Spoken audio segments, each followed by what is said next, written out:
Welcome to Viji's Web Academy. In this session, we shall see CBSE NCERT Class 6 Hindi Lesson 2 activities. Shortly, I will be uploading the next lesson also. So, please subscribe to this channel so that you can get notified. Now, let's move on to the activities part. लेखिका बचपन के इतवार की सुबह क्या क्या काम करती थी. ஸோ லேகிகா ரைட்டர் சின்ன வயசுல சண்டே அன்னைக்கு இத்தவார்னா சண்டே என்னென்ன வேலை பார்த்தாங்க. ஸோ லேகிகா இத்தவார் की सुबह पहले अपने மோசோ அப்படின்னா சாக்ஸ் இல்லையா. ஸோ சாக்ஸை ஸ்டாக்கிங்ஸ் போடுவாங்க இல்லையா, அந்த குளிர்காலத்தில் காலில் போட்டுக்குவாங்க, அது குளிர் தாங்கிறதுக்காக. தோனி அது வாஷ் பண்ணுற வேலை. அவர் அப்பனே ஜூத்தோங்கோ பாலிஷ், ஸோ தன்னுடைய ஷூஸுக்கு பாலிஷ் போடுற வேலை. ஸோ இந்த ரெண்டு வேலையும் கண்டிப்பாக அவங்க சாட்டர்டே பண்ணுவாங்க. तुम्हें बताऊंगी कि तो हमारे समय और तुम्हारे समय में कितनी दूरी हो चुकी है. ஸோ நான் இப்போ சொல்ல போகிறேன் உங்களுக்கு, என்னோட சமயத்துக்கும் இப்போ இருக்கிற டைமுக்கும் எவ்வளவோ டிஃப்ரென்சஸ் ஆயிருக்கு. இஸ் பாத் கே லியே லேகிகா क्या क्या उदाहरण देती है. ஸோ என்னென்ன உதாரணம் எக்ஸாம்பிள்ஸ் கொடுத்து அவங்க காலங்கள் மாறி இருக்கு அப்படின்னு சொல்றாங்கன்னு பார்ப்போம். லேகிகா கே அனுசார், ஸோ அந்த ரைட்டரோட இதுல இருந்து ஃபோக்கஸ்ல இருந்து பார்த்தா आज और कल के समय में जो दूरी हो वह इस प्रकार है. आज அப்படின்னா இந்த நாட்கள், கல் கே சமயம்னா அந்த பழமையான நாட்களுக்கும் என்ன டிஃபரன்ஸ் அப்படின்னு பார்த்தா, உஸ் சமய அந்த காலத்துல மனோரஞ்சன் கா சாதன், மனோரஞ்சனா என்டர்டெயின்மெண்ட். ஸோ என்டர்டெயின்மெண்ட்டுக்காக என்ன இருந்துச்சு அப்படின்னா, சாதன் என்ன இருந்துச்சுன்னா கிராமபோன் தான் இருந்துச்சு. பரந்து ஆஜ் உஸ்கா ஸ்தான், ஸோ பட் இன்னைக்கு அதோட பிளேஸை யாரு ரீப்ளேஸ் பண்ணியிருக்கா அப்படின்னா रेडियो और टेलीविजन ने ले लिया. पहले बच्चे कुल्फी खाना पसंद किया. ஸோ அப்போ நாங்கள் குல்ஃபி சாப்பிடுவோம். ஆனால் இப்போ என்ன சாப்பிட்றோம், பரந்து ஆஜ் உஸ்கி ஜகஹ் அந்த இடத்த ஐஸ்கிரீம் பிடிச்சிருச்சு.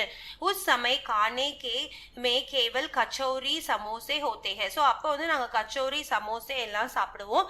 ஆனால் அதோட இடத்த இப்போ எது, ஆஜ் உன்கி ஜகஹ் फेटीज ने ले ली है. அப்புறமா இந்த ஷஹதூத், ஃபால்சே और கஸ்கஸ் கே ஷர்பத். ஸோ ஷர்பத் அப்படின்னா ஜூஸ் இல்லையா. ஸோ இதெல்லாம் சிம்லா அந்த சைடில் கிடைக்கக்கூடிய பழங்கள். ஸோ ப்ளூபெர்ரி, அதுக்கப்புறமா ஃபால்சே ஃப்ரூட்ஸ், நாவல் பழங்கள். ஸோ இதில் செய்யக்கூடிய ஜூஸஸ் தான் நாங்கள் சாப்பிடுவோம். ஆனால் அதோட பிளேஸை இப்போ யாரை ரீப்ளேஸ் பண்ணிட்டா அப்படின்னா பெப்சி और कोक ने ले लिया है. यही वो दूरी है जो லேகிகா ने बताई है. ஸோ இதுதான் அந்த காலத்துக்கும் இந்த காலத்துக்கும் சில மாற்றங்கள் ஏற்பட்டிருக்கிறது ரைட்டர் சொல்றாங்க. पाठ से पता करके लिखो की. ஸோ லெசன்ல இருந்து நீ படிச்சு பார்த்து எழுது. என்னன்னா லேகிகா கோ சஷ்மா क्यों लगाना पड़ा, ஏன் அவங்க கண்ணாடி போட்டாங்க. चश्मा लगाने पर उनके चचेरे भाई उन्हें क्या कहकर चिढ़ाई. ஸோ அவங்களோட கசின் பிரதர் அவங்கள என்ன சொல்லிட்டு இது கிண்டல் பண்ணாங்க. லேகிகா கோ சஷ்மா லகானே கி ஆதத் நஹி தி. ஸோ அவங்களுக்கு ஆக்சுவலா கண்ணாடி போட பிடிக்கல. पहले बार चश्मा पहनने के कारण वो कुछ अजीब सी लग रही थी. ஸோ அவங்களுக்கு ஃபர்ஸ்ட் டைம் அந்த கண்ணாடி போடும்போது ரொம்பவே வினோதமா வித்தியாசமா இருந்துச்சு. அஜீப் அப்படின்னா பெக்யூலியரா இருந்துச்சு. इसलिए चश्मा लगाने पर उनके चचेरे भाई उन्हें छेड़ते थे. ஸோ அது ஒரு வித்தியாசமா இருந்ததுனால அவங்களோட அண்ணா அவங்கள ரொம்பவே கிண்டல் பண்ணாங்க. लेखिका अपने बचपन में कौन कौन सी चीजें मजा लेकर खाती है. ஸோ சின்ன வயசுல என்னென்ன பொருட்களை ரொம்பவே ஹாப்பியா ஃபன்னா எடுத்துட்டு சாப்பிட்ருக்காங்க. உண்மை சே பிரமுக் ஃபலோं के नाम लिखो. ஸோ என்னென்ன ஃப்ரூட்ஸ் சாப்பிட்ருக்காங்கன்னு சொல்லி கேட்டிருக்காங்க. லேகிகா பச்பன் மே சின்ன வயசுல சாக்லேட் கானா பகுத் பசந்த், சாக்லேட் ரொம்ப பிடிக்கும், அவங்க சாப்பிடுவாங்க. ஓ ஹமேஷா ராத் மே, ராத்திரியில கானே கே பாத் சாப்பிட்டு முடிச்சதுக்கு அப்புறமா அப்பனே பிஸ்தர் மே தன்னுடைய பெட் மேல போய் ஆராம்சே நல்லா ஜாலியா உட்காந்து ரிலாக்ஸ்டா உட்காந்து மஜே லேத்தே ஹுயே காத்தி தி, ஃபன் ரொம்ப சந்தோஷமா அந்த சாக்லேட்ஸை சாப்பிடுவாங்க. இஸ்கே அலாவா இது மட்டும் இல்லாம லேகிகாக்கோ அந்த ரைட்டருக்கு காஃபல், ராஸ்பெரி, கஸ்மல், chestnut बहुत पसंद है. ஸோ அதை நான் சொன்னேன் இல்லையா, அங்கே கிடைக்கக்கூடிய பழங்கள் தான் இதெல்லாமே. காஃபல், அது ப்ளூபெரிஸு, நாவல் பழங்கள், ராஸ்பெரிஸு, செஸ்ட்நட்டு ஒரு விதமான நட்ஸு. ஸோ இதெல்லாம் ரொம்ப பிடிக்கும். வே சனே பி காத்தீத்தி, அந்த சுண்டல் இருக்கும் இல்லையா, அந்த சுண்டல், சனேனா சுண்டல் தானே. ஸோ அது வந்து அவங்களுக்கு கொண்டக்கடலையில் செஞ்ச சுண்டல் அந்த வந்து ரொம்பவே பிடிக்கும்.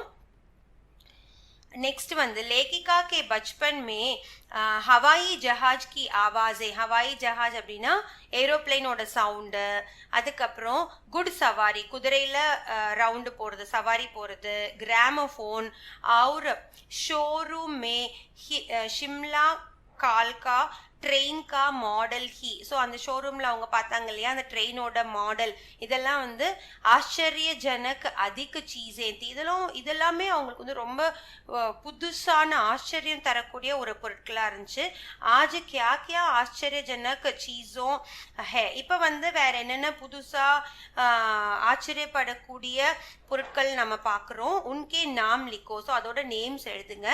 ஆஜ்கே சமை, இந்த காலகட்டத்தில் ஆதுனிக் சீஸே ஜெய்ஸே. இப்போ நம்ம என்னென்ன புதுசாக இன்வென்ட் ஆயிருக்கு அப்படின்னா metro train, mobile phone, computer, MP3 player, car आदि हमें आकर्षित करती है. ஸோ இந்த இன்வென்ஷன்ஸ் எல்லாம் ரொம்பவே ஆச்சரியப்படக்கூடியதாக நமக்கு இருக்கு.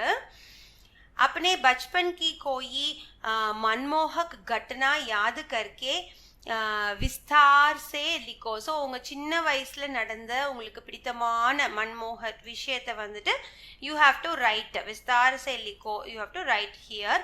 So I am leaving this question to you. So you have to write it in your own words children. सन 1935-40 के लगभग लेखिका का बचपन शिमला में अधिक दिन गुजरा. ஸோ இந்த பீரியட் ஆஃப் லைஃப் வந்து அவங்க ஷிம்லாவில் வந்து கழிச்சிருக்காங்க. உன் தினோं के शिमला के विषय में जानने का प्रयास करो. ஸோ அந்த டைமில் சிம்லா எப்படி இருந்துச்சு அப்படிங்கிற இன்ஃபர்மேஷனை you just gather it children. Next வந்து लेखिका ने इस संस्मरण में सर्वर के माध्यम से अपनी बात बताने की कोशिश की है. ஸோ அந்த ஸ்டோரியில் பார்த்தீங்கன்னா உங்களுக்கு இந்த சர்வர் அப்படிங்கிற வேர்ட் வந்து சில இடத்துல வந்திருக்கு. லேக்கின் சர்வர் கா கோயி பரிச்சய் நஹி தியா ஹை. பட் அந்த கேரக்டர் பற்றின எந்த இன்ஃபர்மேஷனுமே கிடையாது. அனுமான் லகாவோ கி சர்வர் கவுன் ஹோ சக்தா ஹை. ஸோ நீங்கள் ஜஸ்ட் வந்து உங்கள் இன்ட்யூஷனில் திங்க் பண்ணி பார்க்கணும் அது யாராக இருக்கும் அப்படின்னு. So this is all your own creativity questions children. भाषा की बात. So now let's go to some of the grammar parts. क्रियाओं से भी भाववाचक संज्ञाएं बनती है. ஸோ கிரியா அப்படின்னா வேர்பு, பாவவாச்சக் சங்கியா அப்படின்னா அப்ட்ராக்ட் நவுன்ஸ் இருக்கியா. ஸோ நவுன்ஸ் வந்து நம்ம proper noun, common noun, abstract நவுன்ஸை கிளாஸிஃபை பண்ணியிருப்போம். ஸோ அதுலேருந்து வரக்கூடியது. இப்போ ஃபார் எக்ஸாம்பிள் பார்த்தீங்கன்னா ஜெய்ஸே எக்ஸாம்பிள், மார்னா சே மார். ஸோ மார்னா சே மார், மார்னாங்கிறது வேர்பு. மார்னு போல்டு லெட்டர்ஸில் போட்டிருக்காங்க இல்லையா, இது வந்து ஒரு அப்ட்ராக்ட் நவுன். காட்னா சே காட், ஹார்னா சே ஹார், सीखना से सीख, पलटना से पलट, और हड़पना से हड़प आदि भाववाचक संज्ञाएं बनी है. so these are examples for abstract nouns. so सीखना से सीख அப்படின்னா, सीखना அப்படின்னா படிப்பிக்கிறது. ஸோ அதுலேருந்து படிக்கிறது. பலட்னானா திருப்பி போடுறது, அதுலேருந்து பலட்டுங்கிற வேர்டு. ஸோ இந்த மாதிரி காட்னா அப்படின்னா கட் பண்ணுறது, அதுலேருந்து कटंग्र word. So all these are abstract nouns.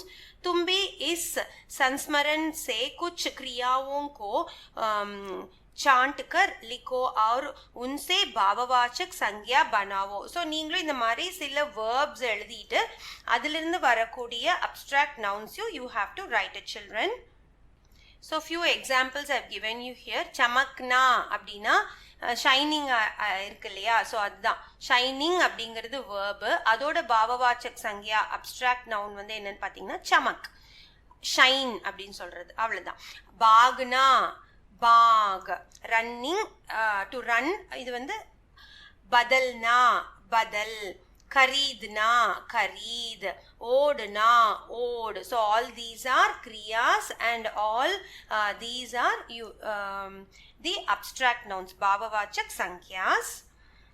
4 दिन ओके वा कुछ व्यक्ति 1 लीटर दूध आदि शब्दों के प्रयोग पर ध्यान दे तो पता चलेगा कि इसमें 4 कुछ 1 लीटर शब्द के संख्या या परिमाण का आभास होता है क्योंकि ये संख्यावाचक विशेषण है.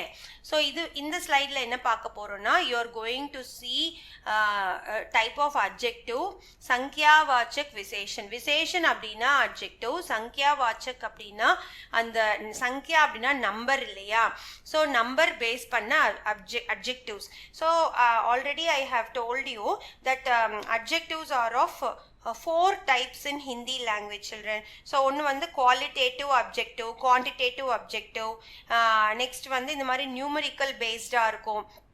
நெக்ஸ்ட் வந்து பாவத்தை பேஸ் பண்ணி இருக்கும், குணவாச்சக விசேஷன்ஸ் இருக்கும். ஸோ அந்த மாதிரி 4 types ஆஃப் அப்ஜெக்டிவ்ஸ் இருக்கு அட்ஜெக்டிவ்ஸ். ஸோ இதில் வந்து சங்கியாவாச்சக் அப்படின்னு அது நம்பர் கவுண்ட் பண்ணக்கூடிய அட்ஜெக்டிவ்ஸ். இஸ்மே அதாவது இப்போ 4 दिन அப்படின்னா 4 days இல்லையா. குச் வியக்தி, வியக்தி அப்படின்னா பர்சன், சம் பர்சன்ஸ் அப்படின்னு சொல்றோம். 1 लीटर दूध, 1 लीटर மில்க் அப்படின்னு சொல்றோம். So all these R few examples. इसमें भी 4 दिन से निश्चित संख्या का बोध होता है. இப்போ நீங்க 4 days அப்படி சொல்லும்போது நிश्चित संख्या you can count right. 4 days வந்து நிச்சயமா சொல்ல முடியும். நிश्चित டு பி கிளியரா வந்து you can count it and right it and tell. इसलिए इसको निश्चित संख्यावाचक विशेषण कहते हैं. ஸோ இதை வந்து நம்ம வந்து எப்படி சொல்லலாம், நிश्चित संख्यावाचक विशेषण, நல்லா ஈஸியா கையை விட்டு விரல் விட்டு கவுண்ட் பண்ணக்கூடிய விசேஷன்னு சொல்றோம் அட்ஜெக்டிவ்ஸ். और இதுல இந்த சென்டென்ஸ் எடுத்துட்டீங்கன்னா குச் வியக்தி, இது வந்து சம் பர்சன்ஸ் அப்படின்னு தானே சொல்றோம். ஸோ அது வந்து அனிஷ்சித். ஸோ இதில் நிச்சயமா உங்களால வந்து சம்முங்கிறது 4% 10% அப்படின்னு குறிப்பிட முடியாது இல்லையா. So but you can still count them. அதனால சங்கியா தான் இது. பட் अनिश्चित संख्या का बोध होते हैं. ओकेवा, इसे अनिश्चित संख्यावाचक विशेषण कहते हैं. इस प्रकार இப்ப 1 लीटर दूध அப்படின்னு எடுத்துட்டா இது வந்து எப்படி நம்ம சொல்லுவோம், சே परिमाण का बोध होता है, इसलिए इसे परिमाणवाचक विशेषण कहते हैं. அதாவது 1 லிட்டர் வந்து உங்களால கவுண்ட் பண்ண முடியுமா, முடியாதுல்ல. பட் ஸ்டில் அது வந்து 1 லிட்டர் தூதுன்னு சொல்றோம். ஸோ அது வந்து இந்த கவுண்டிங் நம்பர்ல வராம அதுக்கு எப்படி சொல்றோம் அப்படின்னா குவான்டிட்டியில சொல்றோம் இல்லையா. ஸோ அதான் பரிமாணவாச்சக் சங்கியா அப்படின்னா quantitative adjective. So the adjectives are being classified like this. अब तुम नीचे लिखे वाक्यों को पढ़ो. सो கீழ இருக்க சென்டென்सेस நீங்க ரீட் பண்ணுங்க और उनके सामने विशेषण के भेदों को लिखो. सो you have to write what is this type. भेदोம்னா அந்த டைப் ஆஃப் சென்டென்ஸ் என்ன அப்படிங்கறத you have to write it. मुझे 2 डजन கேலே சாஹியே. ஸோ எனக்கு 2 டசன் வாழைப்பழம் வேணும். ஸோ 2 டசன்னா கவுண்ட் பண்ண முடியும் இல்லையா. ஸோ நிश्चितன்னு சொல்லலாம். கவுண்ட் பண்ண முடியறதுனால அது வந்து சங்கியாவாச்சக் விசேஷன். Children, I think you are getting it correctly. Now let me explain you the next sentence. 2 kilo अनाज दे दो. ஸோ 2 கிலோ அனாஜ் அப்படின்னா 2 கிலோ எனக்கு அரிசி கொடு. ஸோ 2 கிலோன்னு இருக்கு தெளிவா. 2 kgன்னு சொல்லும் போது நிश्चित. பட் 2 kg உட்காந்து உங்களால கவுண்ட் பண்ண முடியாதுல்ல. இது வந்து ஒரு குவான்டிட்டி இல்லையா. ஸோ அது வந்து குவான்டிடேட்டிவ் அட்ஜெக்டிவ், பரிமாணவாச்சக் விசேஷன். Okay children. कुछ बच्चे आ रहे हैं, some children are coming. so कुछ बच्चे, some children சொல்லும் போது நீங்க வந்து அது வந்து 2 children-ஆ 3 children-ஆன்னு you can't tell exactly. அதனால அது வந்து அனிஷ்சித்னு சொல்றோம். But still people are countable இல்லையா. அதனால அனிஷ்சித் சங்கியாவாச்சக் விசேஷன். ஓகே. हमारा सारा प्रयत्न बेकार रहा. सो அது வந்து तुम्हारा, சாரி. ஸோ तुम्हारा सारा प्रयत्न बेकार रहा. ஸோ सारा உன்னுடைய பூரா சாரா அப்படின்னா ஃபுல் எஃபர்ட் வந்து பிரயத்தன எஃபர்ட் வந்து இப்படி பேக்கார் ரஹா இப்படி இருக்கே அப்படின்னு சொல்லும்போது இது வந்து தும்ஹாரா. ஸோ அது வந்து ஒரு ப்ரோனவுன் இல்லையா, அதனால அது வந்து நம்ம சர்வநாமிக் விசேஷன் அப்படின்னு சொல்றோம். சபி லோக் ஹஸ் ரஹே தே. ஸோ இங்க வந்து லோக் அப்படின்னா பீப்புள், சபி லோக் அப்படின்னா ஆல் த பீப்புள் வேர் லாஃபிங். So all again all the people சொல்லும்போது அங்கே ஒரு 100 பீப்புள் இருக்கலாம், 50 பீப்புள் இருக்கலாம். ஸோ அனிஷ்சித், ஸோ இட் இஸ் அனிஷ்சித், but still people are countable இல்லையா. ஸோ அதனால அனிஷ்சித் சங்கியா வாச்சக் விசேஷன். சங்கியானா you can count it, number. ஓகேவா. தும்ஹாரா நாம் பகுத் சுந்தர் ஹே. ஸோ உன்னுடைய பெயர் வந்துட்டு ரொம்ப அழகா இருக்கு. ஸோ பெயரை வந்து அழகுபடுத்தி சொல்றாங்க இல்லையா. ஸோ அதனால இது வந்து குணவாச்சக் விசேஷன், அந்த குணத்தை பேஸ் பண்ணி சொல்றதுனால இட் இஸ் கால்ட் गुणवाचक विशेषण चिल्ड्रन. कपड़ों में मेरी दिलचस्पियां मेरी मौसी जानती थी. इस वाक्य में ரேகாக்கித் அப்படின்னா அண்டர்லைன்டு வேர்ட்ஸ் இதெல்லாம் மேரி மேரின்னு இருக்கு இல்லையா. ஸோ மேரி என்னுடைய, என்னது தில்சஸ்பியா மனசுக்கு பிடிச்சமானது, மௌசி மௌசி அப்படின்னா அத்தை சித்தி சொல்லுவோம், ஆண்டி சொல்லுவோம் இல்லையா. அதெல்லாம் வந்து संज्ञाओं की विशेषता बता है इसलिए इसको सर्वनामिक विशेषण है. ஸோ இது வந்து சர்வநாம அதாவது ப்ரோனவுன் பேஸ் பண்ணி வர்றதுனால மேரி என்னுடைய அப்படின்னு சொல்றது வந்து ப்ரோனவுன். सो प्रोनाउन बेस पन्नी वर एडजेक्टिव्स. सर्वनाम कभी कभी विशेषण का काम भी करते हैं. पाठ में से ऐसे 5 उदाहरण चाट कर लिखो. सो அந்த லெசன்ல இருந்து இந்த மாதிரி சர்வநாமிக் விசேஷன்ஸ் வரக்கூடிய 5 சென்டென்ஸ் எழுத சொல்லியிருக்காங்க.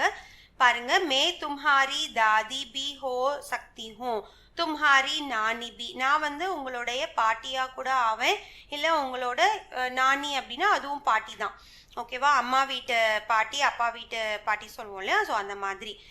ஸோ இதில் வந்து சர்வநாமிக் தும்ஹாரி தாதி அப்படின்னு சொல்றது வந்து சர்வநாமிக் விசேஷன். அடுத்தது பச்பன் மே ஹமே அப்னே மோஸ் குத் தோனே படுத்தே ஹே. சின்ன வயசுல வந்து நாங்க எங்களுடைய சாக்ஸை துவைச்சுக்குவோம், குத் நாங்களே தான் துவைச்சுக்குவோம். ஹமே அப்னே மோஸ் அப்படின்னு வந்ததுனால ஸோ இதுவும் வந்து ஒரு சர்வநாமிக் விசேஷன். हम बच्चे इतवार की सुबह इसी में लगाते. ஸோ நாங்கள் குழந்தைகள் வந்து என்ன பண்ணுவோம்னா சண்டே அன்னைக்கு மார்னிங் வந்து இந்த வேலையில தான் ஈடுபடுவோம். இசி காம். ஸோ இங்கே இசி காம், ஹம் பச்சே நாங்கள், இதெல்லாமே வந்து ப்ரொனவுன்ஸ். ஸோ அகெயின் சர்வநாமிக் விசேஷன்ஸ். कुछ एकदम लाल, कुछ गुलाबी, रसबरी, कसमल.